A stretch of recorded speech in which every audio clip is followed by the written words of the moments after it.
Hello and welcome to the next video of machine learning. इस video में हम linear regression model के जो डाटा पॉइंट्स हैं उनको प्लॉट कर देखते हैं और ये देखते हैं कि प्लॉटिंग किस तरह की हो रही है, लाइन कहाँ ड्रॉ हो रही है और हमारे एक्चुअल डाटा पॉइंट्स जो ट्रेनिंग सेट के हैं वो कहाँ पे प्लॉट हो रहे हैं और इसी तरह टेस्ट सेट के पॉइंट्स कहाँ प्लॉट हो रहे हैं और लाइन से कितने डिस्टेंस पे हैं। तो इस सारी चीज़ को हम इस वीडियो में पाइथन के कोड के थ्रू देखेंगे। तो पाइथन में हमने देखा कि हमने मैटप्लॉटलिब की लाइब्रेरी इंपोर्ट की और उसको हमने PLT के एलियस से रिप्रेजेंट किया। तो PLT के अंदर डॉट स्कैटर का फंक्शन है जो कि डाटा को स्कैटर प्लॉट्स की फॉर्म में प्रोजेक्ट करता है। तो ये जो हमें इस वक्त डाटा पॉइंट्स प्लॉट हुए नज़र आ रहे हैं, ये इस नोयत का अगर हमने काम करना है कि हमारे सारे के सारे डाटा पॉइंट्स प्लॉट होके हमें नज़र आने शुरू हो जाएं एक्स और वाई एक्सिस के दरमियान जो ग्राफ की स्पेस है, तो उसके लिए हम क्या करेंगे? उसके लिए हम PLT.scatter का मेथड कॉल करेंगे और इस मेथड के अंदर हम x ट्रेन और y ट्रेन पास करेंगे। तो x ट्रेन और y ट्रेन और colour is equal to red, तो ये बिल्कुल इसी के मुताबिक का एक प्लॉटिंग कर देगा। और फिर उसके बाद जो हमारे पास अगली चीज़ है वो क्या है? PLT.plot। हमने अब लाइन ड्रॉ करने के लिए प्लॉट का मेथड कॉल करना है। तो अगर हम लाइन भी ड्रॉ करना चाहते हैं, जो कि ये ब्लैक लाइन जिस तरह हमें नज़र आ रही है, तो इसके लिए भी फिर हम क्या करेंगे? PLT.plot का मेथड कॉल करेंगे। तो PLT.plot इसके अंदर हमारे कौन से वेरिएबल्स पास होने चाहिए? अगेन x ट्रेन और फिर regressor.predict x ट्रेन। ये क्या करेगा कि जो एक्स ट्रेन के मुताबिक जो रिग्रेसर का हमने ऑब्जेक्ट बनाया है उसने जो प्रिडिक्शंस करनी है, उन प्रिडिक्शंस के कॉरेस्पॉन्डिंग जो लाइन ड्रॉ होनी चाहिए वो एक्स ट्रेन के ही इनपुट के मुताबिक होनी चाहिए। तो regressor dot predict x train जो है उसके मुताबिक ये पूरी की पूरी लाइन ड्रॉ हो जाएगी और उसको कलर हमने क्या दे दिया? ब्लू। और अगली तीन जो लाइनें हैं वो प्लॉट का टाइटल, एक्स एक्सिस का क्या लेबल होगा और वाई एक्सिस का क्या लेबल होगा, इस बारे में।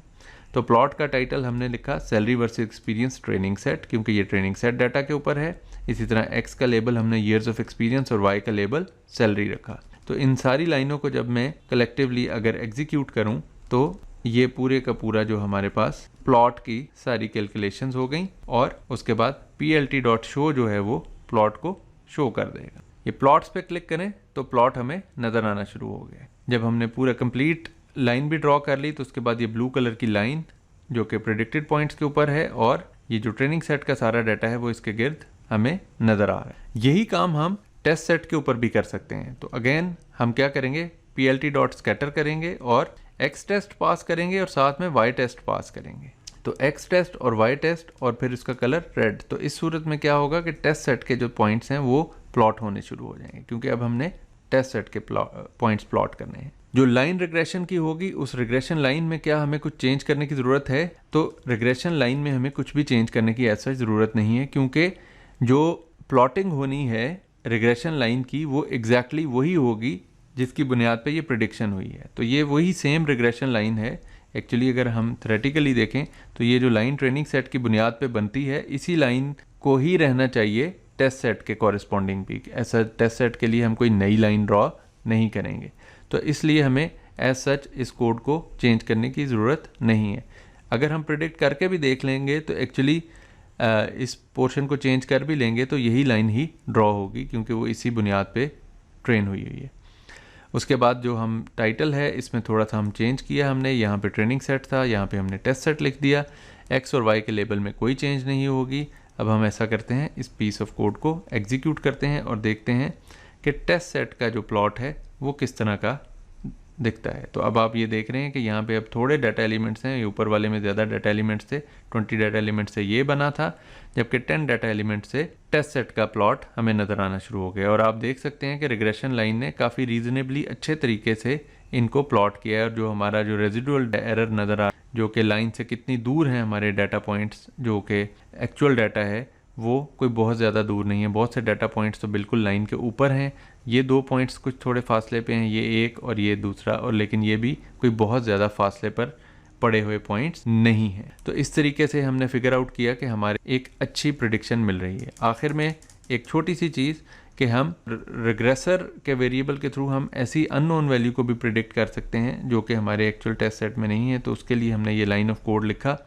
तो अगर किसी का 10.5 ईयर्स का एक्सपीरियंस है तो उसके लिए जो प्रिडिक्शन इसने की है वो 124,948 ये प्रिडिक्शन नज़र आ रही है। और इसी के साथ साथ हम रिग्रेशन कॉफिशेंट है और वाई इंटरसेप्ट है, ये दोनों को भी हम इन रिग्रेसर डॉट कॉफिशेंट और रिग्रेसर डॉट इंटरसेप्ट इसकी मदद से प्रिंट करा सकते हैं। तो ये दोनों वैल्यूज़ भी जो कॉफिशेंट की हैं जो कि स्लोप की वैल्यू बनती है, और वाई इंटरसेप्ट की जो वैल्यू है, ये दोनों वैल्यूज़ भी हम जो कैलकुलेट हुई हैं उनको हम यहाँ पे देख सकते। विद दिस आई होप कि आपको लीनियर रिग्रेशन की क्लियर समझ आ गई। I hope everybody enjoyed their first machine learning model, और अगले लेक्चर्स में हम मल्टीपल लीनियर रिग्रेशन और पॉलिनोमियल लीनियर रिग्रेशन को भी डिस्कस करेंगे। अंटिल देन टेक केयर, अल्लाह हाफिज़।